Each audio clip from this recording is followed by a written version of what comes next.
हैं हरी पत्ते वाली सब्जियां, और खास तौर पे उन्हें लोहे की कढ़ाई में अगर आप बना के खाते हैं तो उसमें कोई मेहनत नहीं लगी। वही हरी पत्ते वाली सब्जी है, उन्हें लोहे की कढ़ाई में बना के खाइए। अब बनाना कैसे चाहिए? पत्ते वाली सब्जियों को पहले धोइए। जब हम लेकर आते हैं तो अच्छी तरह से उन्हें चलते पानी में पहले परात में जैसे धो लिया, फिर अच्छे बहते पानी से 4-5 बार अच्छी तरह से धो लिया। उसके बाद साफ चाकू से साफ जगह उनको काटिए। काटने के बाद मत धोइए, कोई भी सब्जी काटने के बाद मत धोइए, पहले धो लीजिए उसके बाद काटिए। क्योंकि होता क्या, उसका सत्व जो है सारा वो पानी के संग निकल जाता है। या हमने सब्जी काट के पानी में भिगो के रख दी कि अभी आधे घंटे बाद कुछ और काम कर लें, आधे घंटे 1 घंटे बाद बनाएंगे, बाद में वो पानी फेंक के हमने सब्जी बना ली। उसका जो सत्व था, जो पोषण था, जो हमें फायदा मिलना चाहिए था, वो तो हमने पानी के साथ बहा दिया। इसलिए कोई भी सब्जी बनाइए पहले उसको धोइए, उसके बाद काटिए और फिर बनाइए। ठीक है। हरी पत्ते वाली सब्जियां जो भी हैं वो सब में उनसे खून बढ़ाने की ताकत होती है। लोहे की कढ़ाई में उनको बनाइए। लोहे की कढ़ाई छोटी सी भी अगर आप ले लेते हैं तो वो बहुत काम आएगी। बाकी हर सब्जी में कुछ ना कुछ, जिनको हम कहते हैं विटामिन कहते हैं, वो होते हैं। उनसे क्या होता है, शरीर को बीमारी से लड़ने की ताकत मिलती है। कुछ लोगों को बहुत खांसी जुकाम होता रहता है, तो अगर उन्हें विटामिन सी मिलेगा तो नहीं होगा। दर्द कहते रहते हैं कुछ लोग, अरे पाँव में बहुत, हमारे तो टांगों में बहुत दर्द रहता है, कंधे में बहुत दर्द रहता है। या कुछ लोगों को बार बार, बच्चों में आपने देखा होगा त्वचा पे कुछ कुछ बीमारियां होती रहती हैं, वो सब कुछ कुछ विटामिन की कमी से होती है।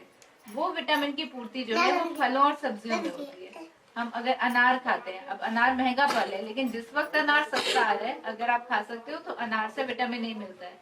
इस वक्त गाजर आ रही है, बच्चे को आप बिस्किट पकड़ाने के बजाय अगर छोटा सा गाजर का टुकड़ा तोड़ के पकड़ाएंगे, बच्चा गाजर खा लेता है तो उससे उसकी आंखों की रोशनी बढ़ेगी गाजर से। इस तरह की छोटी छोटी सी चीजें हैं जो हमारे आसपास ही हैं, वो हम खिलाएंगे तो उससे, अब जैसे पत्ता गोभी हमने इसमें काटी, पत्ता गोभी नसों के विकास के लिए अच्छी होती है। दालें आप जब खाते हैं, दालों से मांसपेशियां मजबूत होती हैं। अगर गर्भवती माँ रोज दाल, अंडा, मुर्गा इस तरह की कोई एक चीज खाएगी खाने में, तो उसके बच्चे की मांसपेशियां मजबूत होंगी। दूध पिएगी तो उसके बच्चे की हड्डियां मजबूत होंगी। आप लोग यहाँ अस्पताल जाते होंगे जब बच्चा होने वाला होता है, तो वो 100 गोलियां होती हैं जो 3 महीने वो गोलियां खानी जरूर होती हैं। वो गोलियां तो खानी जरूर है, लेकिन उनके अलावा आप सब्जियों में भी वही चीजें आपको मिल सकती हैं। सब्जियां आप जितनी ज्यादा खा सकते हैं वो अच्छा है। उसके लिए आज हम एक ऐसी चीज बनाने की कोशिश कर रहे हैं जिसमें हमें एक ही चीज के अंदर सब्जियां मिल जाए। दलिया आप लोग बनाते हैं? घर में दलिया बनाते हैं? कैसा बनाते हैं? मीठा बनाते हैं, नमकीन बनाते हैं? नमकीन कैसे बनाते हैं? नमकीन ऐसे बनाना हुआ, पहले पानी चढ़ा देना, पानी खोल जावे, फिर मैंने दलिया कहते हैं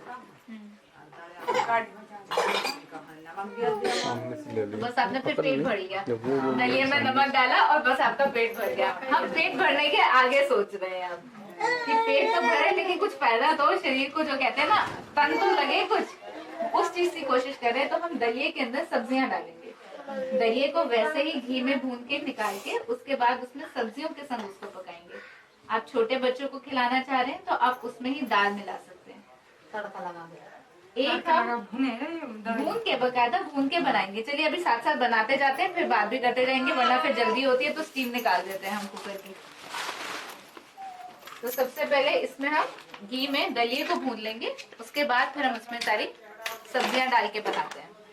दलिये का क्या फायदा होता है? दलिये में एक तो गेहूं है, तो गेहूं से जो ताकत मिलती है, फिर दलिया जो होता है वो हजम आराम से हो जाता है।